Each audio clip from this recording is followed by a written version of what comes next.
They failed to prove that Sprint could continue to be a viable player on its own, a viable fourth player. Have you ever wondered what led to the dramatic downfall of one of America's telecom giants, Sprint? The story we're about to unravel is a cautionary tale of corporate decisions, industry dynamics, and the relentless pursuit of success. In this video, we will delve deep into the intriguing story of Sprint, once a telecommunications powerhouse that shaped how we communicate, only to witness a steady decline that ultimately led to its merger with T-Mobile. What makes this merger unique is we're set to build the world's most advanced 5G network. The story of Sprint's fall isn't just about a corporate giant losing its way. It's a cautionary tale for anyone interested in business, technology, and the ever-evolving telecommunications industry landscape. By the end of this video, you'll understand what happened to Sprint and gain a deeper understanding of the dynamics that govern the world of telecommunications. Just 1 year later, in a jaw-dropping $26 billion deal, Sprint was officially bought by their longtime competitor T-Mobile. The twist? T-Mobile wasted no time. They swiftly ended the Sprint brand, shut down the network, and effectively, Sprint no longer exists. Yes, you heard it right. The company that had been one of the big four wireless carriers for decades, a presence throughout your entire life, simply vanished. Numerous analysts argue that without the acquisition, they were probably headed towards bankruptcy or restructuring, which would have made them a rather unwise investment. All in all, it wasn't the most favorable period for Sprint. This remarkable company can trace its origins back to the 1800s, predating Alexander Graham Bell's telephone patent. Its inception was closely tied to the railroad industry. Initially, the South Pacific Company installed telegraph lines alongside the railroad tracks to enable communication between dispatchers and engineers. These telegraph lines eventually evolved into the telephone infrastructure we know today. For nearly a century, AT&T held a dominant position across all sectors of the telephone industry. However, in the 1980s, government intervention compelled them to divest their local telephone companies, setting off a significant shakeup in the industry. In 1982, a pivotal moment in Sprint's history occurred when GTE acquired the original Sprint network. At the time, GTE owned 16 local phone companies, and the rationale behind this acquisition was clear.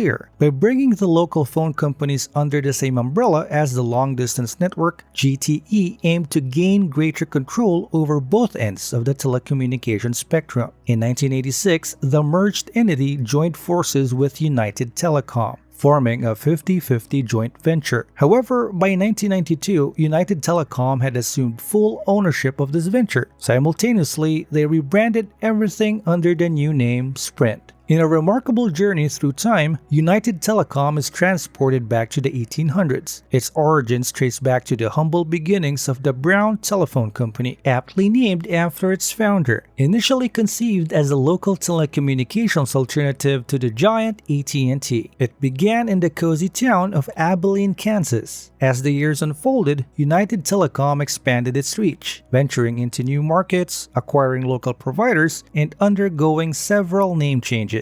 At the time of this pivotal deal, United Telecom had evolved into a formidable multi-billion-dollar corporation. Its substantial investments had been channeled into developing a cutting-edge 23,000-mile fiber optic network, a testament to its commitment to providing top-tier long-distance communication services. Can you figure out what was going on here? None of these companies had achieved profitability when they decided to join forces, collectively commanding a mere 4% of the fiercely competitive US long-distance market, which remained overwhelmingly dominated by the formidable AT&T. Nevertheless, they remained undeterred, steadfastly directing their resources towards infrastructure development and business expansion, all with the hopeful vision of creating a foundation that could gradually turn the tide towards profitability. Their determination paid off as they embarked on a journey to chip away at AT&T's staggering market share, ultimately achieving their goal. By the close of the 1980s, these companies had successfully drawn in a sufficient customer base to mark a turning point towards profitability. For Sprint, their pioneering pioneering use of the fiber optic network was a significant factor in their success, a standout feature that set them apart. Notably, none of their major competitors, including AT&T, had adopted this groundbreaking technology at that time, giving Sprint a distinct advantage in the market. They unveiled a fresh logo design, incorporating horizontal lines symbolizing the essence of fiber optics. This innovative logo took center stage in a highly impactful advertising campaign. In a memorable moment, a pin was deliberately dropped beside a telephone, showcasing the remarkable capabilities of fiber optics. It emphasized how these advanced technologies enabled even the faintest sounds to be heard clearly, no matter how far they traveled along the phone line. In a significant development in 1993, Sprint and Syntel merged, marking a pivotal moment in the telecommunications industry. This merger positioned them as the inaugural major corporation capable of delivering comprehensive services encompassing local, long-distance, and wireless telecommunications. By the mid-2000s, Verizon Wireless and Singular, later rebranded as AT&T, had amassed substantial customer bases, each exceeding 40 million members. Singular's rapid expansion was partly due to its acquisition of T-Mobile, which significantly bolstered its subscriber numbers. In 2005, Sprint executed a noteworthy acquisition by purchasing the wireless company Nextel for $35 billion.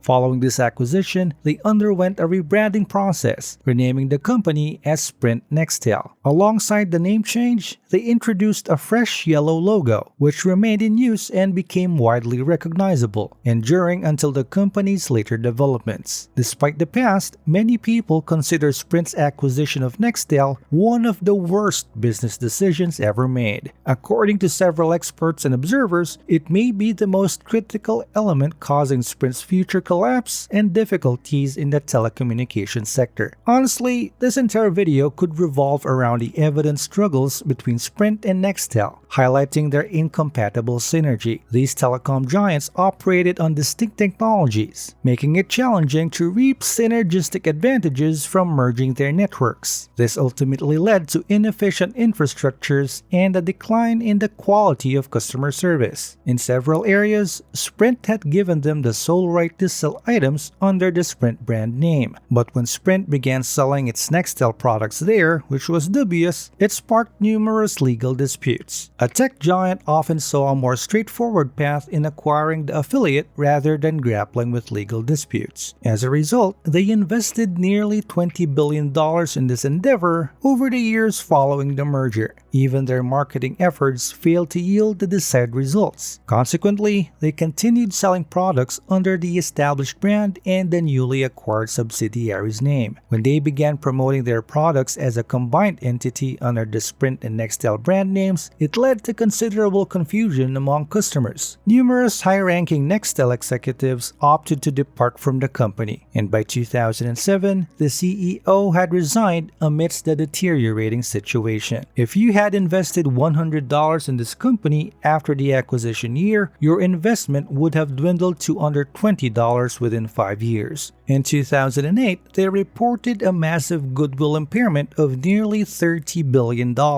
Essentially, this indicated that Nextel had not retained its value, and a substantial portion of the $35 billion they had spent on it just a few years prior had essentially gone to waste. In 2013, the company formally discontinued the Nextel network and removed Nextel from its corporate name. During the same year, they were predominantly acquired by a Japanese corporation, SoftBank. This acquisition marked a significant milestone as it stood as the largest foreign purchase by a Japanese firm, involving an investment of slightly over $20 billion, which was undeniably substantial. Taking it a step further, prior to Nextel's involvement in 1998, a rival of theirs, WorldCom, embarked on an acquisition binge and proposed to shell out a staggering $115 billion to acquire Sprint. However, the Department of Justice Justice thwarted this acquisition attempt due to concerns about diminished market competition, and the price tag appeared overly inflated. Nonetheless, if we gauge these indicators, Sprint essentially witnessed a nearly $100 billion erosion in its value during those 15 years. In 2017, they secured the 10th spot on Yahoo's roster of America's most disliked companies. In the subsequent year, they made it onto USA Today's compilation of America's most reviled companies, this time ranking at number 7. Towards the final stretch, Sprint acquired fresh customers while shedding a significant portion of its existing ones. This pattern suggested they were luring in new clientele with discounts and introductory pricing, only to see them depart after those promotional periods. This approach appeared to pose considerable challenges in terms of profitability and, in the grand scheme of things, was an unsustainable way to manage a business. At this point, it should be apparent why a move like this might have deemed necessary. Despite their impressive achievements and prominence in the long-distance sector, Sprint encountered some expensive missteps during their shift to wireless technology, and these challenges proved difficult for them to overcome fully. So what do you think about Sprint? Have you tried using Sprint? Don't hesitate to leave your comments. Thanks for watching. Until next time.